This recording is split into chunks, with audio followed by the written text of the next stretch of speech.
మోకాళ్ళ నొప్పులు, disc problems లాంటి అన్ని సమస్యలకు సంప్రదించండి Homeocare international world class homeopathy 9001171550.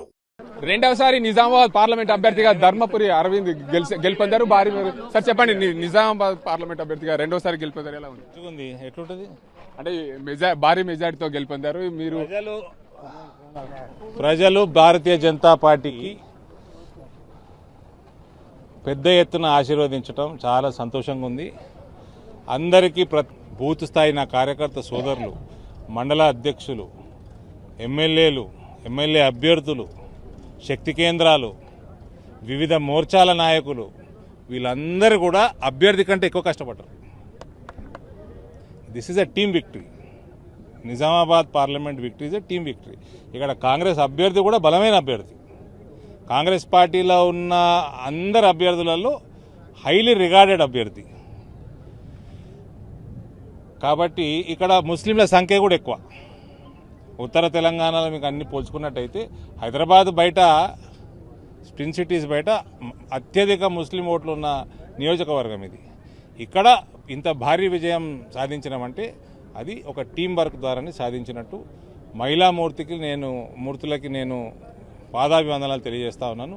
130,000 అధిక మహిళలు పురుషుల కంటే ఓటింగ్లో పాల్గొని నరేంద్ర మోడీ గారికి ఆశీర్వదించడం హైలైట్ ఈ ఎన్నికల్లో. యువత అయితే ఎట్లా భారతీయ జనతా పార్టీ, ఎన్ఆర్ఐలు అయితే ఎట్లా మోడీ పరివారమే, రైతాంగం కూడా మొత్తం పసుపు రైతులు అయితే 93,000 ఓట్లు వాళ్ళు వేసుకున్నారు లాస్ట్ టైము. ఈసారి మాకు వస్తేటట్టు మేము పని చేసుకుంటామని గత 5 ఏళ్ళు చెప్పిన. ఇవాళ వాళ్ళ ఓటంతా కూడా మాకు టర్న్ అయింది. రానున్న కాలంలో కూడా ఈసారి మాకు ఓటు వేయకుండా కాంగ్రెస్ పార్టీకి ఓటు వేసిన వాళ్ళ ఓటు రాబట్టడమే పనిగా, ప్రజల అటువైపు మొగ్గు చూపిన వాళ్ళ మనసు గెలుచుకునేటట్టు కూడా. సుమారు ఎన్ని ఓట్లు వచ్చినాయో కాంగ్రెస్కి? 4 lakhs. అలా 2 లక్షల పైన హిందూ ఓట్లు కూడా ఉన్నాయి అందులో. సో అటువంటి వాళ్ళ మనసు గెలుచుకోవటం కూడా పనిగా మేము పనిచేస్తాం. రానున్న కాలంలో మరింత భారతీయ జనతా పార్టీని పెంచుతాము. రానున్న లోకల్ బాడీ ఎన్నికలు టోటల్గా కైవసం చేసుకునేటట్టు పనిచేస్తాం. నిజామాబాద్లో ఒకటి పెండింగ్ ప్రాజెక్ట్ ఉంది, దాన్ని కేంద్రం ద్వారా తెరిపించేదానికి ప్రయత్నం చేస్తారా? నిజాం షుగర్ ఫ్యాక్టరీ రేపు మీరు డిక్లేర్ చేయండి, ఎంత కమ్ముతారో. ఎల్లుండి కొనేటోళ్ళు వస్తారు. సుదర్శన్ రెడ్డి ఏం చేస్తున్నాడు? 200 పంచే బదులు 200 పంచి చిల్లర రాజకీయాలు చేసే బదులు షుగర్ ఫ్యాక్టరీ తెరిపించే పని చేసుకోవాలి.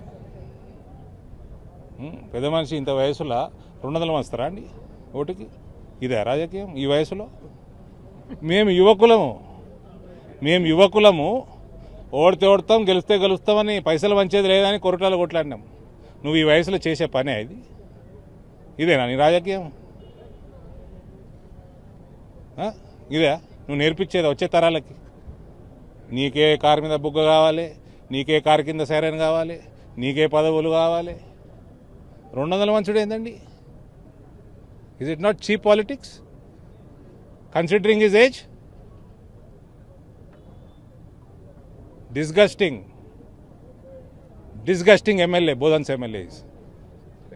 మొత్తంగా చూసుకోవచ్చు, నిజామాబాద్ పార్లమెంట్ అభ్యర్థిగా భారీ విజయంతో గెలుపొందారు నిజామాబాద్ బీజేపీ అభ్యర్థి ధర్మపురి అరవింద్. అయితే గతంలో ఇది రెండోసారి గెలుపొందడం విశేషం. ఎందుకంటే గతంలో ఆయన చెప్పిన విధంగా పసుపు రైతుల కోసం ఏదైతే ఇచ్చిన అంశాలు ఉన్నాయో, పసుపు రైతుల కోసం ఆయన తెచ్చిన పసుపు బోర్డు అంశం కానీ, నిజామాబాద్ జిల్లా పార్లమెంట్ పరిధిలో ఉన్న అత్యధికంగా హిందూ ఓటర్లు ఉన్నారు. హిందూ ఓటర్లందరూ కూడా నాకు ఓటేస్తారు. మరికొంతమంది ఎవరైతే ఓటు వేయరో వాళ్ళందరి మనసు గెలుచుకొని మూడోసారి విజయం దిశగా నేను ప్రయత్నం చేశాను. ఇప్పుడు రెండోసారి గెలిపించిన ప్రజలందరికీ కూడా కృతజ్ఞతలు చెప్తున్నాను. అదేవిధంగా నిజామాబాద్ పార్లమెంట్ పరిధిలో ఉన్న పెండింగ్ పనులన్నీ కూడా నిజామాబాద్ ప్రజలకు తీర్చి నేను మరోసారి గెలుపు దిశగా ప్రయత్నాలు చేస్తానని చెప్తున్నాను. నిజామాబాద్ పార్లమెంట్ అభ్యర్థిగా బీజేపీ నుంచి గెలుపొందిన ధర్మపురి అరవింద్. ఇది ఇక్కడ పరిస్థితి. అజీంతో గంగారెడ్డి, RTV నిజామాబాద్. మరిన్ని వీడియోస్ కోసం ఛానల్ ని సబ్స్క్రైబ్ చేయండి. లేటెస్ట్ అప్డేట్స్ కోసం వాట్సాప్ ఛానల్ ని ఫాలో చేయండి. అండ్ లింక్ డిస్క్రిప్షన్ లో ఉంది.